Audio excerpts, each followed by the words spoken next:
ETF index mutual funds నేర్చుకుని stock మార్కెట్లో రాణించాలనుకుంటున్నారా? వెంటనే ఈ నెంబర్కి కాల్ చేయండి.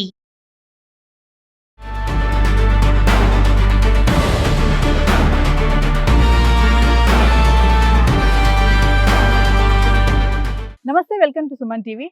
ప్రస్తుతం మనతో పాటు ఉన్నారు national security services UGC centre for human security studies founder and executive director Kanneganti Ramesh Babu గారు.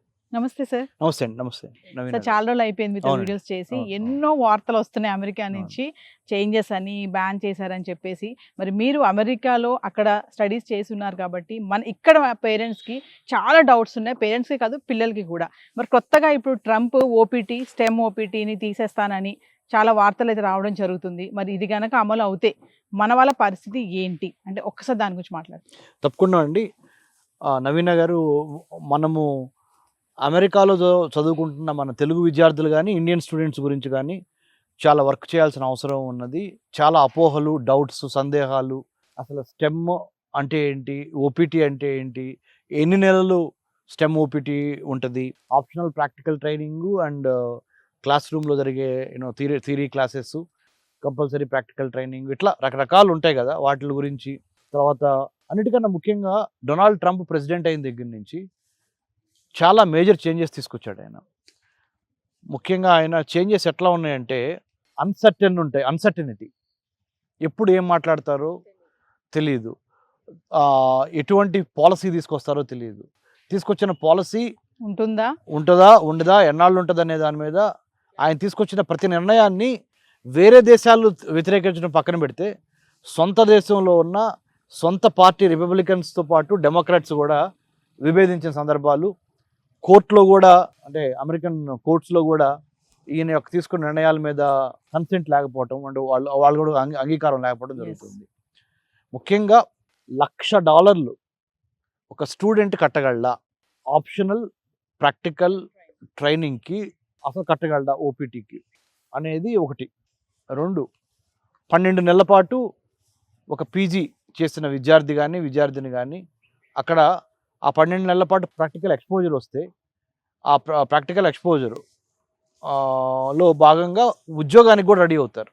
మంచిది యాక్చువల్గా అది. కానీ ట్రంప్ వచ్చిన తర్వాత దాన్ని 12 నెలలు చేయటము, అంతకుముందు జార్జ్ బుష్ జూనియర్ టైంలో కొంత ఎక్కువ ఉండేది, అంటే 2 ఏళ్ల వరకు ఉండేది ఓపీటీ. ఒక్కోసారి అది 2.5 years వరకు కూడా ఉండేది, 3 years వరకు కూడా ఉండేది. కానీ ట్రంప్ వచ్చి 12 నెలలు చేశాడు. 12 నెలలు చేయడంతో పాటు ఒక $1,00,000 కట్టాలంటున్నాడు.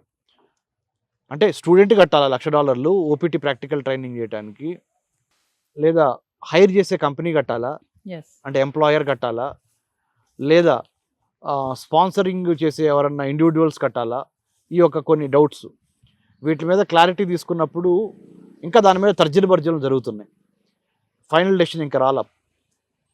అదొకటి నెంబర్ 1 క్లారిటీ. నెంబర్ 2 ఏంటంటే, కొన్ని రీసెర్చ్ల ద్వారా డిపార్ట్మెంట్ ఆఫ్ హోమ్ల్యాండ్ సెక్యూరిటీ ఏం చెప్తుందంటే, ఎట్టి పరిస్థితుల్లో ఈ ఫారెన్ స్టూడెంట్స్ ఎవరైతే ఇంటర్నేషనల్ స్టూడెంట్స్ వచ్చి అమెరికాలో చదువుకోవటం మూలాన లోకల్స్కి ఉద్యోగాలు పోతున్నాయి కాబట్టి ఇంటర్నేషనల్ స్టూడెంట్స్కి, అంటే ఇండియా నుంచి వెళ్ళి అమెరికాలో చదువుకునే వాళ్ళకి, వేరే దేశాల నుంచి వెళ్ళి అమెరికాలో చదువుకునే వాళ్ళకి ఎట్టి పరిస్థితుల్లో ఆ డ్యూరేషను 12 నెలలు మించకుండా తగ్గించాలి.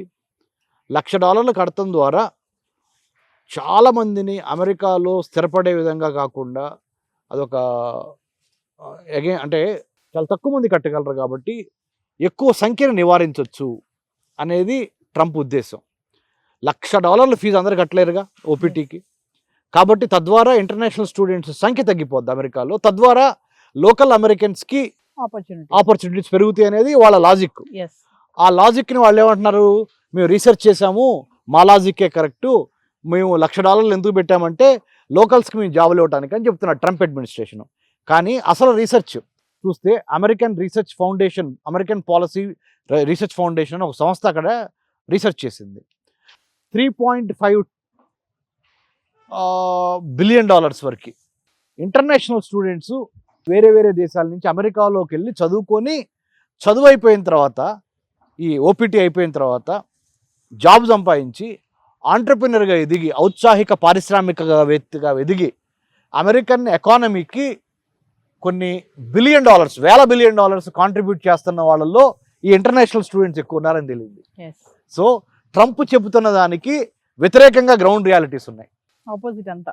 ఇంటర్నేషనల్ స్టూడెంట్స్ రావటం మూలాన లోకల్స్కి జాబులు పోతున్నవి అనే ట్రంప్ వాదన శుద్ధ తప్పు, పచ్చి అబద్ధం, దాంట్లో ఎటువంటి నిజము లేదు అని రీసెర్చ్ చేయటం ద్వారా తెలిసింది. ఇన్ఫ్యాక్ట్ దానికి వ్యతిరేకంగా ముఖ్యంగా ఇంటర్నేషనల్ స్టూడెంట్స్ పెట్టిన స్టార్టప్ కంపెనీస్ ద్వారా $1 బిలియన్ ఆదాయం పెరిగింది అమెరికాలో. అదండి. సో ఓపీటీకి 12 నెలలు అనే ఒక కండిషను, ఓపీటీ చేయాలి అంటే $1,00,000 మీరు కట్టాలి అనే ఇంకో కండిషను. ఈ 2 కండిషన్స్ ఎనాలిసిస్ చేసిన తర్వాత తెలిసింది ఏంటంటే 12 నెలలు అనేది కరెక్టే, $1,00,000 ఎప్పటి నుంచి ఇంపోజ్ చేస్తున్నారు అనే దాని మీద కానీ, ఎవరు కట్టాలి అనే దాని మీద కానీ ఇంకా ఫైనల్ డెసిషన్కి రాలేదు. ఇది స్టేటస్ అండి. Thank you sir. Thank you Naveen గారు.